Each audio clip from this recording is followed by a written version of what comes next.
Broadcasting from Amsterdam and across the world online. You're now watching The Moore Show, and I'm your host, Kevin Moore. For the next hour, I'll be covering subjects that will open up your mind and provide you with information you may have never heard before. On today's show, I'm about to be joined with my guest, Paul Stonehill. Now, Paul was born in Kiev in the former USSR in 1959 and emigrated to the United States in 1972. Now, in his youth, Paul helped smuggle people from behind the Iron Curtain, aided dissidents, and smuggled banned literature into the former USSR. Now, he graduated from California State University with a BA in political science and wrote a thesis on the Soviet invasion of Afghanistan. He joins me today to discuss his latest book, Russia's USO Secrets, Unidentified Submersible Objects in Russia and International Waters. Paul Stonehill, welcome to the show. Good morning. Thank you. Thank you for coming on this morning. You're in California. I'm in Amsterdam. You've come on an hour early, so it's quite early your time right now, so I appreciate that, Paul. Thank you very much. Sure, thank you. Okay, now this is interesting. This is UFOs and Russia. Your book, which is going to be coming on screen as well, is Russia's USO Secrets: Unidentified Submersible Objects in Russia and International Waters. Now, this book was co-authored with ufologist Philip Mantle in the UK. That's right. Yep. Absolutely. Yeah. And how did you meet Philip Mantle? We've met over 20 years ago through correspondence and research of several cases. And Philip was well known in Russia and had good contacts with a number of Russian UFO researchers.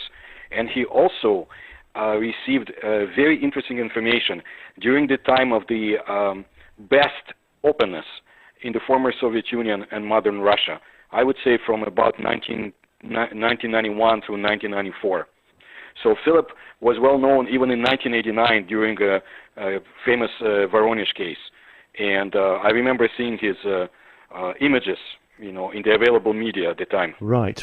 Now, thank you for that. Yeah. Now, Philip we couldn't get Philip on today due to technical reasons on my end with moving. I would have got Philip on otherwise, but just with my move, I couldn't do. So we might get Philip on separately. So I just want to pay a bit of homage to Philip Mantle as well. Okay. Now, with your background as well. Okay. So you got into ufology at the age of 8 years old. You were born in Kiev and ended up in the USA. Just my history is not fantastic. Was Kiev at some point part of the USSR before Ukraine became independent, or? Yes, Kiev is the capital of Ukraine, and yes, it was subjugated and it was part of the Soviet Union at the time when I was born and left. Okay. Yes, and I've collected information about let's say paranormal phenomena. Soviet and Russian paranormal phenomena since early age. You're correct. Wow. And have you been back? You must have been back to Kiev nowadays, or have you not?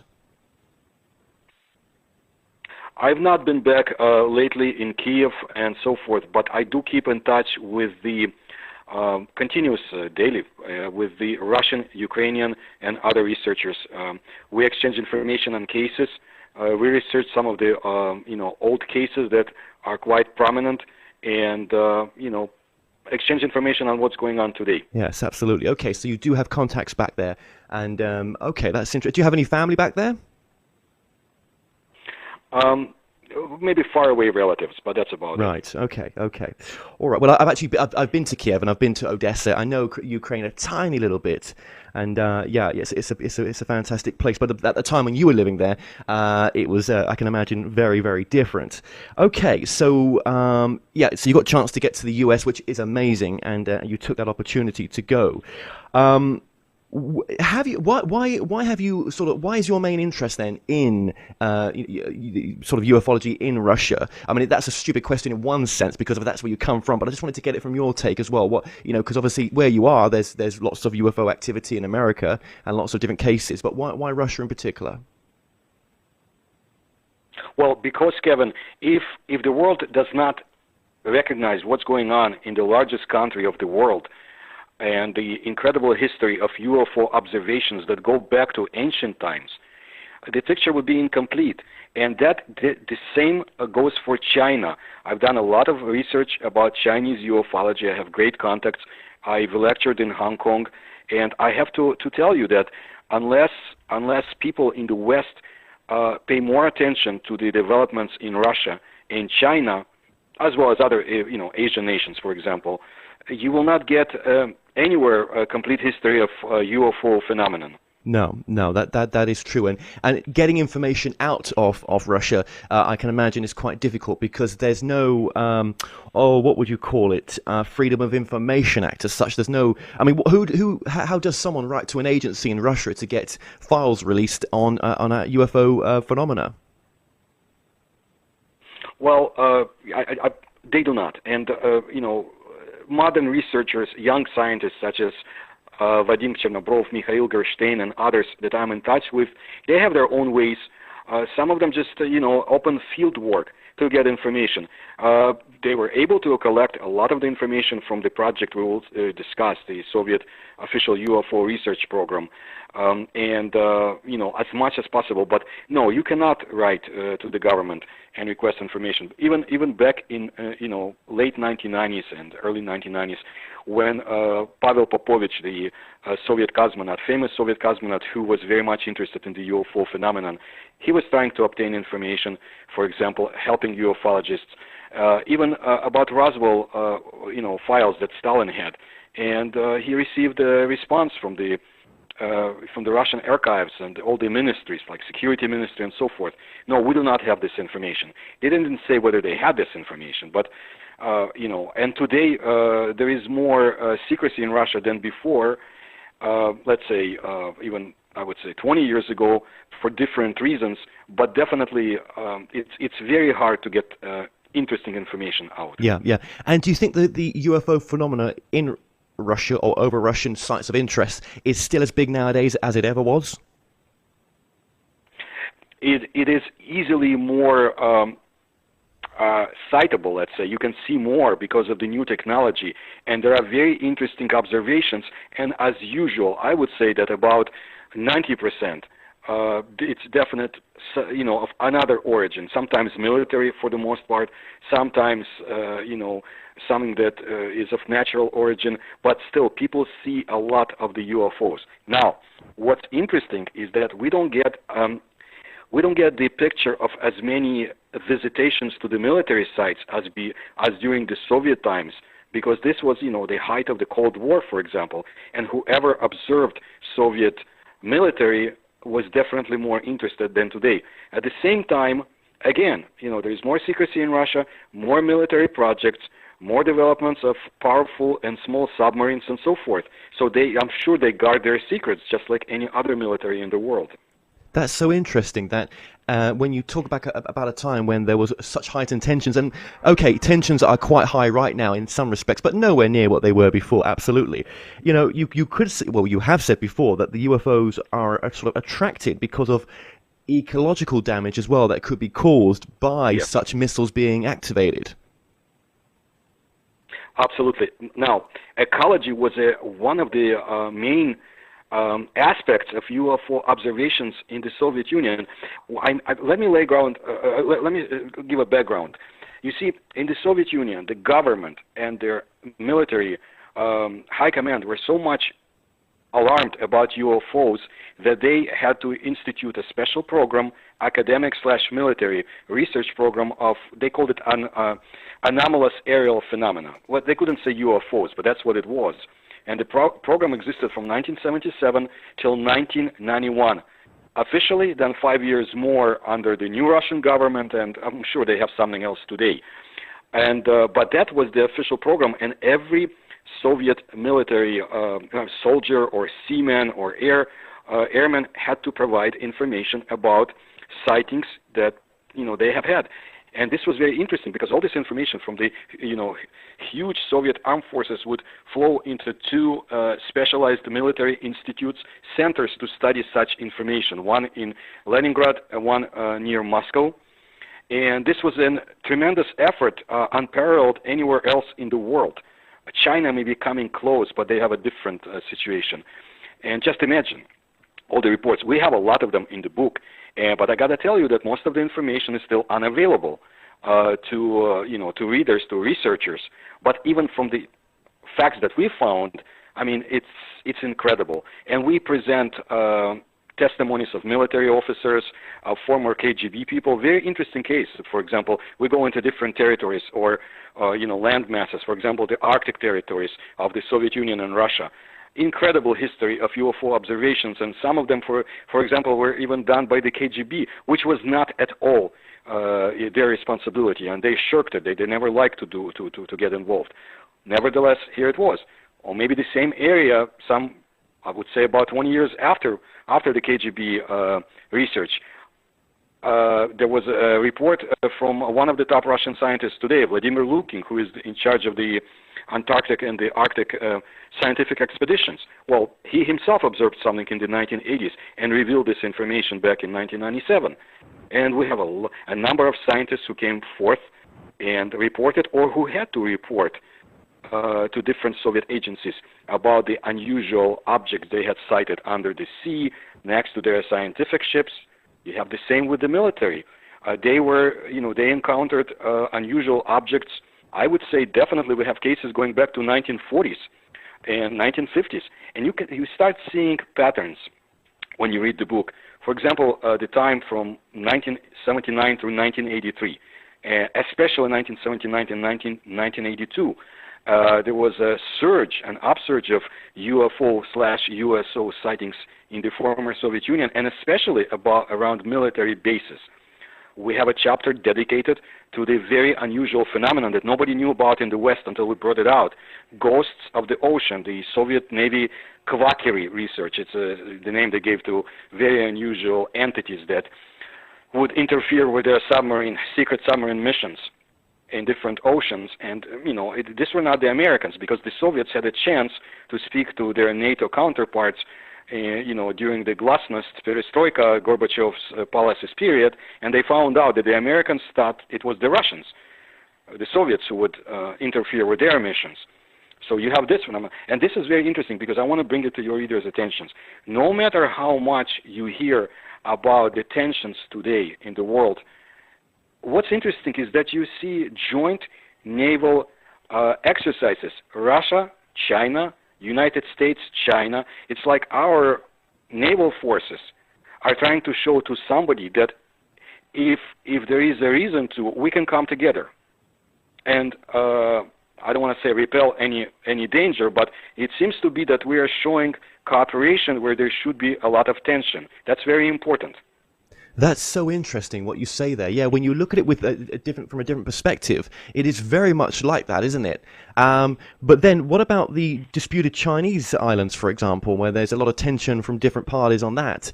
Why do you think they're disputed? I mean, I know that there's great minerals around such islands, but also, are they holding other secrets? Well, look at I'll answer it, but also look at the Arctic regions.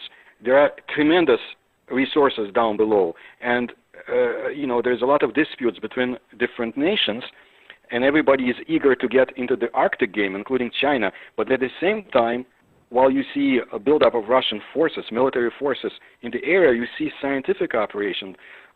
For example, Finland and Russia do joint research. I'm sure Norwegians and the Russians, despite disliking each other, when it comes to the Arctic, they work together. Now about China. Yeah, it's very interesting, but in our book we have a whole chapter and more about the Pacific regions and the observations by the Soviet and Russian navies of very unusual objects and cases. So, while China is claiming the islands and others don't like it, at the same time, if they're building their more military presence there, could it be that it's not the Americans they're afraid of, or want to put their force against? See, in the book we present facts, cases throughout the world, but we don't present conclusions per se. Meaning, we have some of our opinions.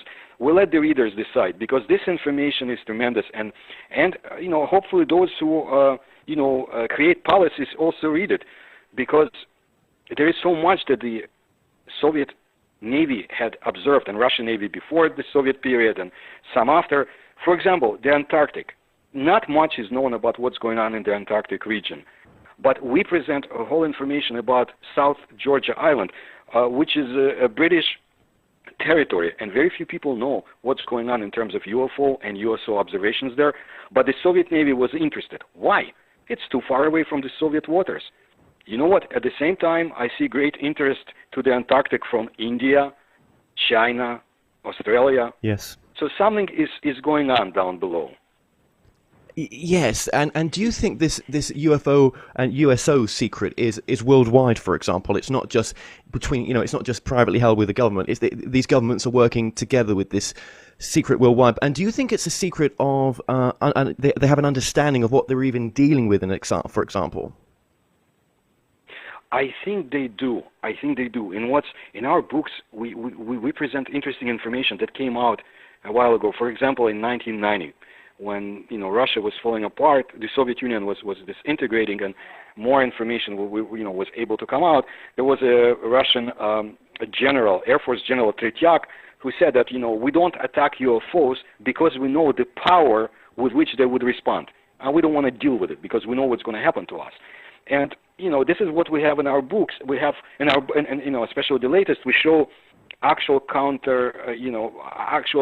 cases where UFOs were challenged, and what happened, or their own unprovoked actions. So I don't think any of the navies want to lose any more aircraft or ships. They understand the danger, and I am sure on some specific level, our governments are in touch with each other. I would definitely say that China, Russia, the United States, of course the United Kingdom and France, and probably Germany, because of its proximity to the Baltic Sea, are in touch with each other and share information. Right. Okay. But as to what is your truth as to the nature of this reality that's interacting with us over Russia as well? How have you summarized it over all these years to your truth?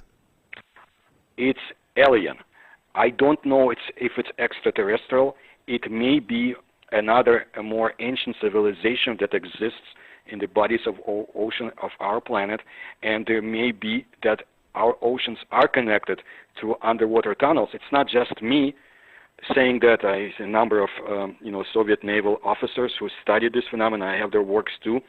That they believe it too. For example, Evgeny Litvinov and others. I don't want to say extraterrestrial, but at the same time, we've done research with ancient Indian writings, and we're not talking about Vimanas and so forth. We're talking about underwater battles that go back to thousands of years ago, and tremendous description of the vehicles down below, and we find connections to the modern cases. And that's especially true for our chapter number 2, the so-called swimmers of 1982 in the Lake Baikal and other parts of the Soviet Union. A lot of information came out in 1982, but not to researchers like myself, however, to within the Soviet armed forces, about a very unusual incident that took place in the Lake Baikal when Soviets tried to capture unusual humanoid beings and failed. And then we found out that there were bulletins in the Soviet armed forces about similar USO and UFO objects coming in and out of the bodies of water. One of them had to do with Lake Sarez. And again, here we have an ecological situation where these beings, whoever they are very much interested in our ecological impact. Doesn't have to even to be human created. That was another case. And what is it that they want to do? Do they want, whoever they are, to challenge us, or do they want to maintain ecological health of the planet? And I see that the second is more correct, that their actions are actually helping preserve ecology, or they try to maybe encapsulate the damage we're doing to it.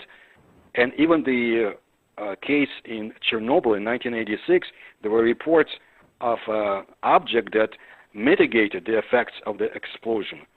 So, in my opinion, whoever that entity or various entities are, they are interfering to the extent that they exert control. They let the governments of our planet know that we definitely are not alone, and the armed forces don't bother them. But what's interesting is if we have reports of different entities challenging each other. And we have, for example, you are now in Holland, okay? We have a report going back to 1716 by a Dutch ambassador / spy in the court of, Emperor Peter the Great, and the observations over St. Petersburg of the two objects colliding with each other and a third one observing. Now, this report is in the Russian state archives and confirmed by Naum Sinyavin, who was one of the top Russian naval personalities of the time, who observed it from another angle. That territory is very interesting to anybody who studies Russian UFO/USO history, because so much is happening in the area of the Baltic Sea, of the Gulf of Finland, and especially around Norway and Scandinavia and the Kola Peninsula. And we list all this information as much as possible. We also list other cases of sinister activities, let's put it that way, or something we cannot understand what's going on, including cases where they take away new missiles, or actively visit Russian submarine bases around Soviet borders, Russian borders. It's incredible, isn't it? And if they wanted to take us out or take those submarines out, of course they could have done. What was interesting as well, everything's interesting that you've said, but also when we look at the amount of the oceans, the depth of some of our oceans on this planet, we really have not explored them as much as we could have done, have we? When we look at going into space, which I find which I think is fantastic, but really we haven't exactly explored our planet as much as we could have done, have we? Not at all. I think we know more about the moon than we know about our oceans. And from the research that we've done with Philip, I would say that some of the most tremendously interesting areas are definitely the Pacific Ocean, the so-called Devil's Triangle, not far away from Japan, and China. Of course, the Antarctic, like I mentioned, but also the Indian Ocean. That's not where there are too many cases, but there are some very interesting cases. And what's interesting is that we write a lot about late Pavel Popovich, who also was from Ukraine, which is, prior to anybody who was born in that part of the Soviet Union, but also outside of that, he was a very interesting personality, a Soviet cosmonaut who was in the first team of the cosmonauts, that famous team. He, throughout his life, he helped protect UFO researchers in the Soviet Union, advance their interests, not afraid to speak up in the dark times, let's say, of the Soviet rule about UFO research and the need to be more open. Now, even after the fall of the Soviet Union, he referred to the oath that he gave and that he cannot reveal all of the information when he spoke to Ukrainian journalists. But he did mention that he knew a lot. He knew about so-called underwater bases, and he mentioned the one in the Indian Ocean. And based on our research of the Indian sources and other information, I would say that we need to pay more attention to what's going on out there. There were quite interesting cases, by the way, not too far from the areas of Iran, years ago, and related territories. Now, I would definitely also say Mariana Trench, one of the deepest, if not the deepest area in the ocean, should be studied more. And we mention why in our books, using Soviet information. There are a few other places I believe are of great interest, especially the Pacific side of the South America, that we have a very interesting case reported by Soviet scientists who tried to study to take samples underwater, and they put down lowered their equipment on steel cables, and then when they brought up the cables, they were sheared off, like somebody cut them off with gigantic scissors, I guess. And we confirmed the existence of that expedition through other sources, which we list. This is very interesting. I think something similar happened in the Marianas Trench, and I'm sure there's great interest from Japan, from Russia, and other nations, in that part of the world. Again, because there are so many resources, natural resources down below. And speaking about the resources, I want to go back to the Russian Arctic territories and the Krasnoyarsk region and Sure. Yakutia. We have cases there, Kevin. We have cases that are kept in the files of the meteorological, for example, official meteorological stations, going back to 1979. Cases that were confirmed separately by that secret program that I told you about, the so-called Setka program. This was very interesting. Something happened in 1979 over the Arctic territories. There was a wave of UFO and USO observations.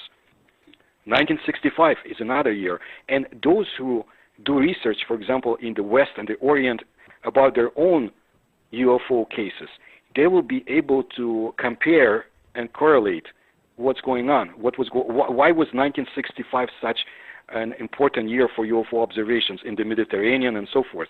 Now, we see it through the eyes of the Soviet Navy personnel, but they were very accurate. They had to be in what they report. And then you see reports of, unusual, huge objects, some of them, 300 meters in diameter, some of them very large cylindrical entities that would separate into smaller pieces and fly to different, this is interesting, triangles, different shapes, going through with incredible velocities. Down below, we've never had technology that could compare to what the Russians had seen down below. And, they were scared. They thought this was the Americans, but at the same time, they knew the extent of the American technology. They had a very active espionage program. They were not stupid. No, not at all. And okay, just to go back to what you were saying about the beings that were spotted at the bottom of the oceans, in a sense. Sure. These were, I believe, if I got this right, they were giant beings, and they were also very tiny beings as well. There were two different types. Is that right? I don't know much about the tiny beings, except for the case we mentioned in another book, the Monchegorsk 1987 case, which again, in the Kola Peninsula, and again tied to that Setka program. Let's speak about the 9-foot-tall humanoid looking beings. Oh, just before we do as well, what suit? Were they wearing a spacesuit as well? Were they wearing a spacesuit? They were wearing silvery outfits. They were not wearing anything visible as a breathing apparatus. These beings were doing something, down in the Lake Baikal, one of the most interesting bodies of water. And we have a lot about Baikal in the book. And the Soviet frogmen tried to capture them, and they failed, of course. And we'll show why. What's important is we have confirmation of the same incident by Mikhail Demidenko, who was a well-known Russian writer who spoke Chinese and was a Soviet military translator, and somebody who was not afraid to look for answers. So we have confirmation from him. And we also have the same year another case from the Setka, from that military academic UFO research program, of a similar, identical being who was sighted at a completely different part of the Soviet Union. Okay, we have also cases from the modern Russian military. I don't want to even say military, counterintelligence agency who spotted a similar being in the Far East, and then we list other similar beings that were sighted throughout the years in the Soviet Union. So that's very interesting.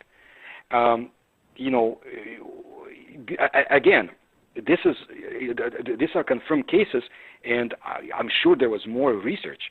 So somebody is actively operating in the bodies, in the lakes of our planet, deep water lakes. The Soviets were alarmed, and your readers will be able to see in the book, what happened. They sent a special representative to for example, another deep water lake, Issyk-Kul in Central Asia, a tremendously interesting area for UFO and USO research. And because of that, we were able to find out about the existence of the engineering forces in their bulletin about UFOs and USOs. But there were other sources of information. In our other books, we also touch upon the Soviet space program and the cosmonaut observations and so forth. And sometimes things get interconnected because we know that Soviet cosmonauts had observed very unusual things down below, in the oceans, like gigantic waves coming from nowhere and crashing into each other. And we have observations from a number of Soviet submarine commanders. For example, about the Bermuda Triangle areas or unusual things they sighted along the American shores whenever they could come close. Yeah, that's so interesting. Everything is interconnected. I think it is. Do you know that? I think yeah, you're right. And it's interesting in your books as well when you talk about the Bermuda Triangle, because that's always had an air of mystery about it. But there is something about that area. There is. I mean, it's very well documented. Many years ago, I was in the Yucatan Peninsula, and I had a chance to speak to the local people, including some of who knew a lot, let's say, and they told me about the underwater ancient road built probably thousands of years ago that is not too far away from Yucatan, and they about a few other things about the Mayan ruins that not many people know about, and they want to keep it that way so it doesn't get stolen. But it was years ago. There were other interesting, in Argentina, as an example, in the 1960s, early 1960s, there was a case of the Argentinian Navy trying to capture, giant submarines that couldn't exist anywhere else in the world, and how they tried to bomb them. And Nikita Khrushchev was very much interested in the whole case, as the United States were interested. And he sent, I think, special inquiries to the top diplomats. So. Again, but if we go to the other part of the world, for example, Japan. Well, we know about ancient Japanese observations, but we present Russian observations that go back to beginning of the 20th century, and the unusual sightings, the so-called wheels, gigantic wheels under the ocean, luminescent, radiant wheels that appear from nowhere around Russian ships. And more, and there is more than that, including this integration of Soviet military jets that try to approach a certain area. We try to get as much, but also, Kevin, we do not miss other parts of Russia, former Soviet Union, Chukotka, Kamchatka. We have cases that are incomparable with anything else seen in the world, but they're not reported by let's say. Somebody who's not trained. We're talking about scientists and military people, and sometimes government officials. Yeah, that's right. It's fantastic. Your work is really fantastic, and we're just touching on a few cases here because the book is packed with cases. And just out of curiosity, how long did it take to put this book together? Well, I've been putting information a few years, but and I'm sure we keep following up on what's going on, and if in the future we need to expand it, we will. But I've been following, like I said, for many years this information. But I'm not a lone wolf. Philip has received a lot of interesting, reports from those who studied in the Soviet Union. I have been doing it for many years, and some of the people are not here anymore. But still, I honor them because they're the brave ones who collected information when it wasn't fashionable to do so in the Soviet Union. You could get punished. And especially today, we have, young, relatively young researchers who still continue doing that. People are not as interested today in the subject as they were when the Soviet Union disintegrated, because it was a virgin territory. There were no tabloids. People wanted to know about UFOs because they talked to each other. They knew that something is not right, something is going on in the sky. Okay, so let's say 90% is related to military tests. And that's why the government did not really want people to speak about UFOs, so American intelligence agents or NATO would not find out. But 10% cannot be explained. And if we use one of the top Soviet scientists, academician Mintz, he said that they felt like they were under a microscope. He was involved with the space research program. And that's how it felt. And Moscow, they just couldn't control. They knew they couldn't control what was going on. No. And they came to the conclusion that let's leave it alone because we can't do anything to them, but they don't seem to harm us. And, so all this information from many sources is put together. I've received letters, I remember, back in 1980s, early 1990s, from other people, not just the Russians, but those who knew, what was going on about Georgia, for example, and also gigantic beings and a cave with the skeletons that was discovered in Georgia back in the 19th century. Very identical beings to what was the Soviets tried to capture. And I'm always amazed at the sincerity and details that the Soviet naval officers would put in their reports. When the glasnost was in full force, and how they described and tried to classify objects they had seen. And again, they knew these were no Americans or Soviet military tests. It was something completely else. Yes, absolutely. And, I've spoken about this on the show a few times, where it's quite well known that America has a secret space program. There's a secret shuttle that comes down to land now and then to get refueled and take back on its new tasks. Do you think Russia has a secret space program as well?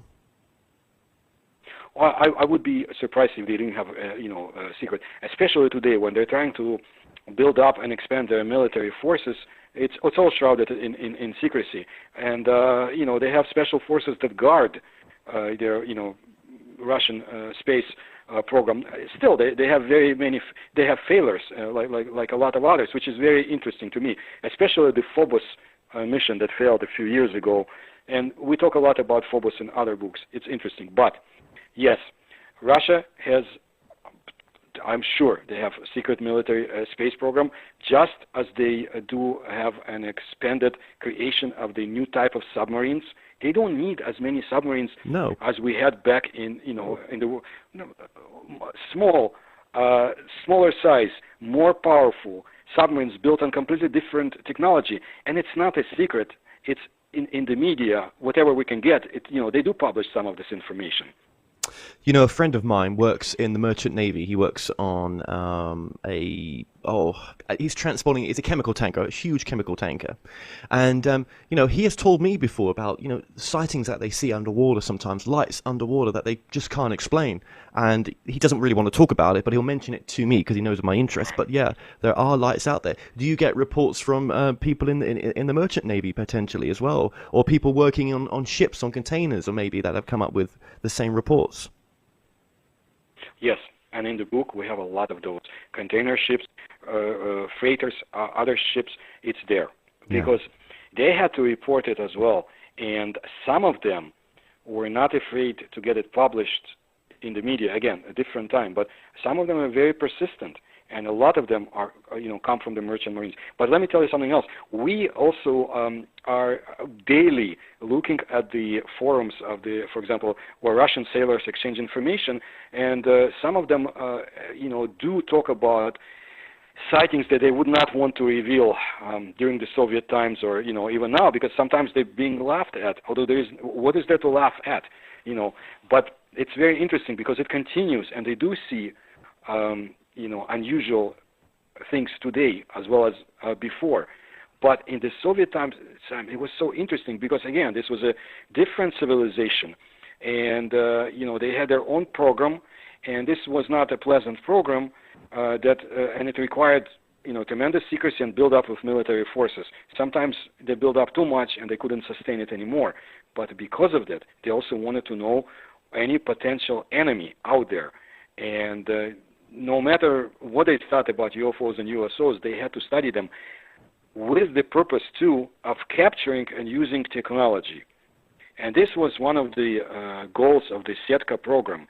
Now, because of that, we collected a lot, and also on my website, I present cases of the Kazakhstan research as an example. One of the few areas we know about where the Setka scientists went on to study UFOs and some USOs too, because of the Caspian Sea and so forth. So, yeah, it's very, very interesting. But it wasn't, the Setka was not the only source. Like I said, there are other sources. People speak to each other. We had a Ukrainian researcher, late Ukrainian researcher, Valentin Krapiva, who was very active and had a lot of friends in different areas. And one of them, a professor, showed him a photograph given to him by Soviet military officer, naval officer, who had himself observed a UFO that would ascend up through the waters behind I think a Navy cruiser, and they were able to take that photograph. Incredible. But, the Black Sea. But in the book we have more cases from the Black Sea. This is one of the hottest areas in the Soviet Union for such observations. Very interesting cases. Yeah, yeah, I can imagine the Black Sea being actually. There's a lot of activity on the Black Sea, a lot of military activity. And scientific. And scientific. This is why, people, absolutely, this is why Bullard went, the American scientist, he went to study. Historically, there is so much down below, and maybe even pre-deluge, pre-flood, remnants of the civilization that are just being discovered today. And well, that's interesting. Again, there is so much interest. That's interesting what you said there, because you think of before the great catastrophic event that happened on planet Earth to shift it. I mean, what happened to the dinosaurs really? We don't know. Was it a meteorite? Did gravity change? What killed off everything overnight? And what civilization was there prior to that? Did Atlantis exist? Were we so much more advanced in the past than we are right now in the present moment? And is that history just below the ocean's floor? And I know we're talking about depths that are great depths to get to, and we can just about probably get to them, maybe. But yeah, it's incredible, isn't it, when you think about the potential on the seabed? And yes, there was a person who passed away about 13 years ago. He was a Russian writer and scientist, and he lived in London. I think the last 5 years of his life, Alexander Garbovsky. And we mentioned, he was able to publish some of the most interesting books about, let's say, what we call ancient aliens today in the Soviet Union. I remember in 1966, and then there was another edition in 1970. Tremendous books. Well before anybody was publishing here, he and a few other people. He mentions a case in his books about an observation from the ancient Mediterranean of an object that had no oars, no sails. It was a fast-moving craft that the people in the ancient time observed, and I think it surfaced and then disappeared after a while. And in my research, and people will see it on my website, I get other confirmations of other ancient observations that Russian scientists brought forth. And I mentioned one of the Russian architects and professors who had a very difficult life. He went through the concentration camps and so forth. Nevertheless, in his younger years, he was able to be in the Vatican, and he claims that he had seen manuscripts that described ancient aliens and civilizations in contact with them. This was very interesting. But we also had, such as Mr. Agrest, who passed away in the United States some time ago. He was a Soviet scientist who published information about ancient contacts with, aliens or ancient astronauts many years ago in the Soviet Union. And he mentioned some very interesting information that wasn't available in the West before. So, yes. And again, in the book, we present a lot of the information from ancient India, Mahabharata, but even more than that. Yes, you do. Yes, you do. And just out of curiosity, if you wanted to hold a UFO conference in Russia nowadays, do you still need to seek permission from the authorities to do such a thing? There are, let me clarify. Right now, there are, once a year, they have the so-called Ziegel readings. It's a sort of a conference. And I know that Vadim Chernobrov speaks there. He is the head of the Cosmopoisk organization, a few other people. I think they would ask the government and local authorities for permission. It's different today than it was before. But certainly they would be under control, and there would be somebody to observe. But at the same time, think about the United States. We don't know who attends such conferences sometimes too. It's not as it was in the Soviet times. It's a different society today, and they have different goals maybe. I don't want to go too much into that because I do have people in Russia who help my research. Yeah, absolutely. Okay. Well, thank you for that. It was just, I just wondered how accessible that was for Russians. Okay. And okay, well, just very, very, very quickly then, what impact, did UFOs have on Russia in a sense, in the bigger picture? In the bigger picture, the presence of the UFOs and USOs caused Russian government, Soviet government to spend money on the creation of special programs, separately in the Navy, but then joint armed and academic programs to study that phenomenon. If we believe some of the most extreme claims, they obtained some technology that helps them. and in our books we list such sources.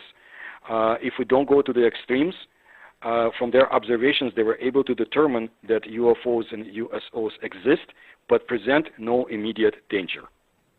Right. Okay. Okay. And we're at the end of the interview now, and I've so appreciated you being on, and it's been bloody interesting as well. What would you say is the most important message of your work to the audience? We must continue. We must keep our eyes open, because we know that our governments will not reveal all the information that they have. We must keep our eyes open because it's very interesting. And sometimes we shouldn't jump to the immediate conclusions if we see naval exercises of different, Navy powers together. They may be doing it to show something else to somebody else. And always be curious about our planet, because we know relatively little. After all the centuries of scientific research, we still don't know that much about our oceans and our atmosphere.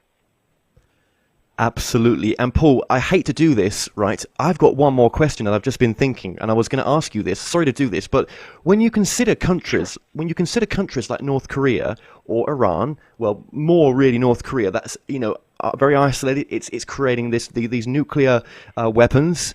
It's very fear-based. Do you think that would it be interesting to see or to find out what sightings are based over a country like North Korea's military and nuclear activity at a time when it's going through what Russia went through many decades ago, in a sense? Not as harsh, obviously, but with it developing nuclear weapons. If they care about our ecology, they should be caring about what's taking place in North Korea. I think so. Unfortunately, we don't have any independent, UFO group in Korea, but I would definitely keep an eye on the South Korea, and hopefully they have researchers. I do know that Seoul Times published an announcement about the book, so that's good, about this USO book.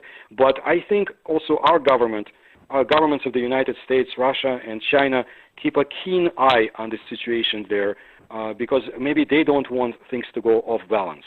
Yeah, I would say so. But it just, what it was for me asking the question was, I think they do care. I think this UFO phenomena does care, and I think they care very much that they would not want any nuclear detonation taking place, because I think there's ramifications for it, in interdimensional ramifications that we don't even have a clue about in our science right now. Well, Absolutely. Paul, it's been a bloody interesting interview with yourself. You're a fascinating guy. Your website is www.paulstonehill-russian-UFO-and-USO-research.com. Excellent. Okay. Well, that website has been coming up on the screen throughout the interview, and there's much more information on the website as well, with all your years' worth of work on there. I would love to get you on. Are you planning to do another book? We will let you know. We have some ideas with Philip. Yes. Okay, wonderful. But I'm sure it won't stop here. I'm sure it won't do. But there's all your books are available from Amazon and all good bookstores. We'll link the other books at the bottom of this video as well. And I'd just like to say, Paul, thank you so much for joining us today. Thank you for asking me to be on the show. Have a great Sunday. Well, we've come to an end on tonight's show. Don't forget that you can listen and watch all our past interviews on the More Show's official YouTube channel. Remember to subscribe to our YouTube channel for new daily shows.